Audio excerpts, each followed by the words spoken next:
Ayan, git-gita na po yung oras. Medyo madilim na mga kabihero. At ito po yung ating binili kanina. Mayroon po tayong kangkong para po sa sinigang na ulo ng isda. Ayan, kasalukuyan na po natin pinakukulo yung paglalagyan po natin ng sinigang na isda. May rekado na po yan. At habang nakasalang po yan, tayo naman po yung naghahanda nung ating pong gagawing para sa paksiw. Yung pong mga buntot ay papaksiwin po natin mga kabihero. Iriga, ay taga-iriga po sa Gabato, taga-iriga po na. Ay, giling. Ayan. Bulibi. Mga ano man kasi yung mga pamilya, one din. Meron tayo ditong soy sauce para sa paksiw. Ayun. Meron tayong Dito sa Regalos. suka.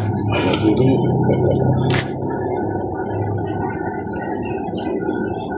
Parang kulang na yung ating suka para mapaanghang ito. Yan.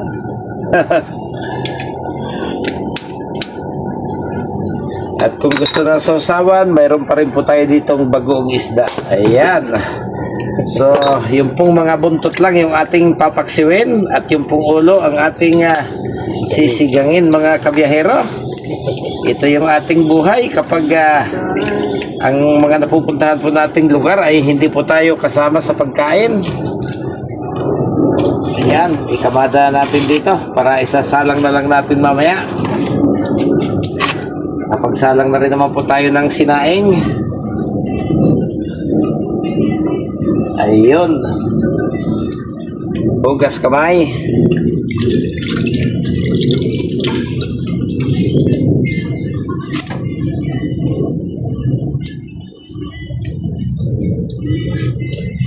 So, maglalagay tayo ng pamentang durog. Ayan.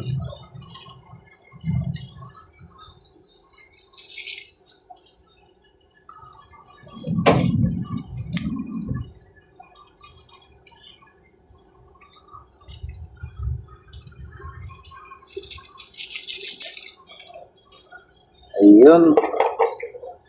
Tapos, lagyan po natin ng kaunting tubig. Tatlo lang naman po kaming kakain. Yung driver ng coaster at saka si Gabs. Kaya, sapat naman na ito para sa amin. Ayan. Takpan muna natin.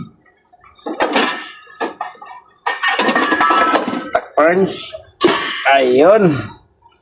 Para hindi nilalangaw. Tingnan na natin na rin. So, malapit na siyang kumulo.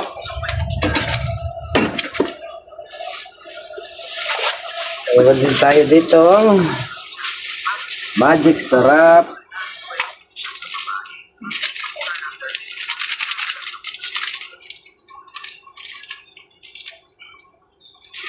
Lagyan natin ang kalahati ito. At kalahati doon sa ating sinigang.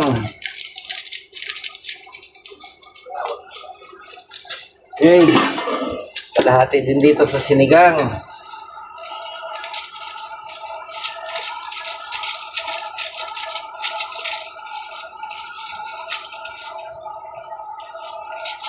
Okay.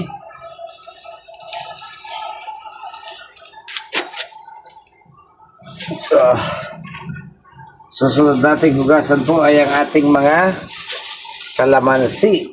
Ayun.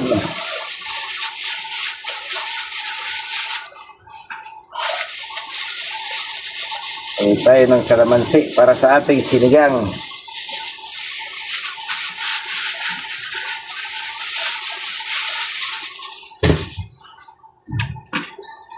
Ayan.